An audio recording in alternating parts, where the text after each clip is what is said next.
मैं चौथी पढ़िया करती सी, चौथी च छोटी जी सी जो मानत लेके आए सी, मैनू संगरी वाली माई लेके आई सी। ते मैं डब्बा वाली आ गई, डब्बा वाली में आके मंगया खाया, बस आही काम करया। बहुत आउंदा भी जद कह देंगे भी हाए तो खुश रह, ये जड़ा जब दिल में बहुत ठोस पैंदी भी हाए भगवान ने कैसा रूप बनाया, आ रूप ना बनाता तो ऐसा काम नहीं कभी नहीं होना सी। रब्बा कैसी ज़िंदगी है, कोई ज़िंदगी नहीं खुसरे दी जी, कोई नहीं रखता। जब पता लग जाता ना भी ये किन्नर है जां जड़ा ਜਦੋਂ ਜੁੜੇ ਲੈ ਆਉਂਦੇ, ਛੋੜਦੇ ਨਹੀਂ ਜੁੜੇ ਲੈ ਆਉਂਦੇ। ਸਾਡੇ ਸਵੇਰ ਉੱਠ ਕੇ ਖੁਸ਼ੀ ਮੰਗਦੀਆਂ ਦਾਤਾ, ਜਿਹਦੇ ਪੁੱਤ ਨਹੀਂ ਪੁੱਤ ਦੇਈ, ਜਿਹਦੇ ਕੋਈ ਦੁੱਧ ਨਹੀਂ ਦੁੱਧ ਦੇਈ। नमस्कार, मैं अनुपमा, आप देख रहे हैं डबवाली केसरी। राजनेताओं से, समाज सेवियों से हटकर एक ऐसा वर्ग जो निरंतर समाज सेवा के लिए है आगे रहा है, परंतु हम नाम की बात करें तो कहीं ना कहीं वो नाम गुम होकर रह जाता है। वहीं हम लोगों की बात करें तो लोगों के दिलों से भी, या लोगों की बात करें कहीं ना कहीं लोग भी इस वर्ग से थोड़ी सी दूरी बना कर रहते हैं। सरकार ने अपने कागजों में तो इस वर्ग को जगह दे दी है, परंतु लोगों ने दिलों में नहीं दी है। वहीं सरकार के कार्यालय में भी इस वर्ग को अभी तक कोई जगह नहीं दी गई है। तो उसी वर्ग से सुख दुआ समाज भी इन्हें कहा जाता है। सुख दुआ समाज से हमारे साथ मौजूद हैं बिंदिया महंत, जो कि डबवाली के वार्ड नंबर 4 में पार्षद भी रही हैं, पूर्व पार्षद हैं ये। तो आइए आज इनसे बातचीत करते हैं और जानने का प्रयास करते हैं। हमने बहुत बार सुना है कि इस वर्ग द्वारा, किन्नर समाज द्वारा लोगों के भलाई के लिए बहुत से कार्य किए जाते हैं, परंतु कहीं ना कहीं जो नाम हमने पहले भी बात की कि नाम कहीं ना कहीं गुम होकर रह जाता है। राजनेताओं और समाज सेवियों का जो नाम है उभर कर आता है। अब बिंदिया जी, अक्सर कहा जाता है कि इस समाज के जो महंत होते हैं, किन्नर समाज को बहुत ही ज़्यादा पीड़ाओं से गुजरना पड़ता है। संघर्ष की बात करें, बात सुनो, मैं चौथी पढ़िया करती सी, चौथी च छोटी जी सी जो मानत लेके आए सी, मैनू संगरी वाली माई लेके आई सी। फिर वहाँ पढ़ी, जवान हुई, फिर 15-16 साल दी होगी।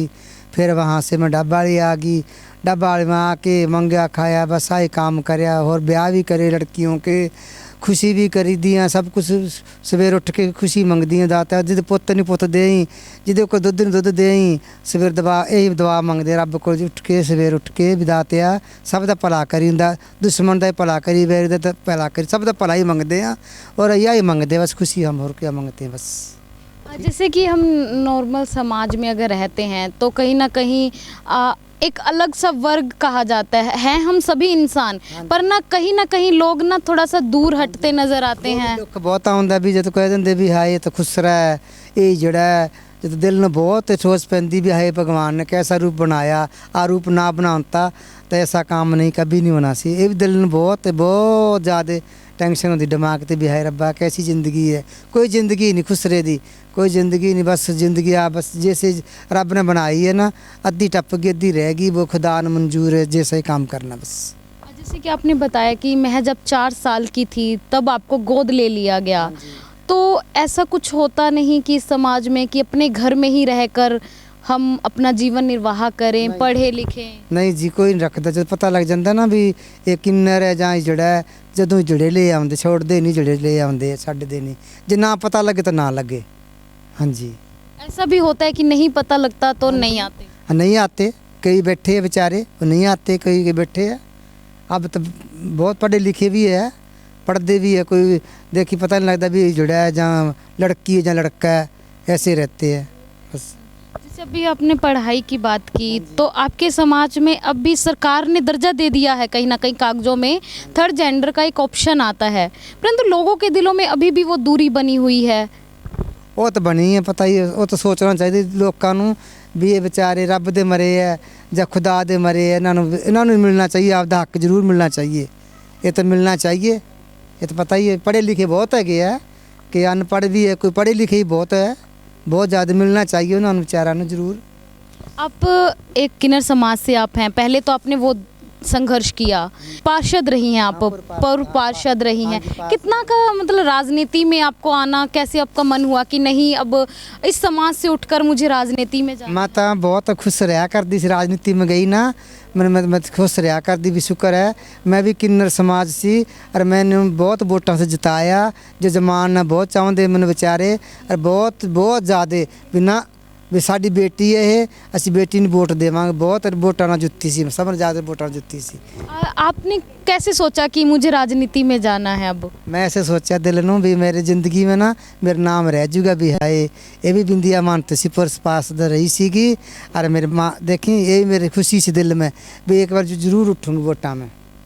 वहाँ लोगों ने विश्वास भी जताया आप पे, आपको जिताया। बहुत जताया, बहुत ज़्यादा। बिंदिया जी, हम बात करें तो कितने के टाइम पहले आप पार्षद रही थी? मैं रही सी ऐस तो पिछले पास कितने साल, 5-7 साल हो गए। हाँ, 7 इससे जो पहले का कार्यकाल था उसमें आप पार्षद रही। पार्षद सी मैं जी। हाँ जी। आप एक अलग वर्ग के नाते आपको बहुत सी तकलीफ देखनी पड़ती है, ऊपर से पार्षद लोग कहीं ना कहीं जो महिला पार्षद होती है उनको भी जगह नहीं देते और कहीं ना कहीं हम पीछे खींचने की कोशिश करते हैं। ऐसी कुछ मुश्किलें भी आपके सामने आई? ना जी, मेरे पास तो कुछ नहीं आई बेचारा ने। ना जी, कुछ। लोगों ने पूरा सहयोग? हाँ, पूरा, बहुत ज़्यादा मेरे से नहीं किया। डबवाली में आपका नाम बहुत है, कहते हैं लोग समाज सेवा बहुत करते हैं आप, तो उनमें से हम कुछ जानना चाहते हैं कि ऐसे कौन से कार्य हैं जो आप समाज सेवा को लेकर? गरीबां दी बेटियां ब्याहणियां बहुत ज़्यादा, जिन्ना कि मेरे को दान हुंदा दान भी करदियां, मंदिर मस्जिद सब कुछ करदियां। और बेटियां भी ब्याहणियां, बहुत बेटियां ब्याहियां मैं। मेरे तो याद नहीं कितनी बेटियां ब्याहतियां मैं। बहुत ब्याह करे मैं बेटियां दे, गरीबां दी बेटियां दे बहुत ब्याह करे। जिदा कोई माँ ना होवे, जिदा भरा ना होवे, वो ब्याह करदियां, जरूर करदियां, करदी रहूँगी मैं। मेरी ज़िंदगी जीवेगी ना, उन्हें करदी रहूँगी। लड़कियों की शादी करती हैं जो गरीब परिवार से होते हैं। हाँ जी, गरीब परिवार से होते, शादी कर दी, ब्याह कर दी, सब कुछ कर दी। अंत में लोगों के लिए कुछ मैसेज है, डबवाली की जनता के लिए कोई ऐसा मैसेज जो आप देना चाहती हैं? बस आज देना चाहनी है भी सब दा भला करे। डब्बा मेरी जिंदाबाद रखे रब। जे रोटी मंग के खानी हम टुकड़ा, बस आई बनती है बस। ये थी हमारे साथ सुख दुआ मांगने वाली समाज से बिंदिया महत, जिनसे हमने बातचीत की और इनके संघर्ष को जानने का प्रयास किया कि एक पार्षद अगर हम कोई राजनीति में आता है, कहीं ना कहीं उनमें बहुत संघर्ष करना पड़ता है, वहीं एक अलग वर्ग को तो और भी ज़्यादा संघर्ष करना पड़ता है। तो यही हमने जानने का प्रयास किया। ऐसे ही प्रयासों को देखने के लिए जुड़े रहिए डबवाली केसरी के साथ। मैं अनुपमा, कैमरामैन बलकन सिंह के साथ।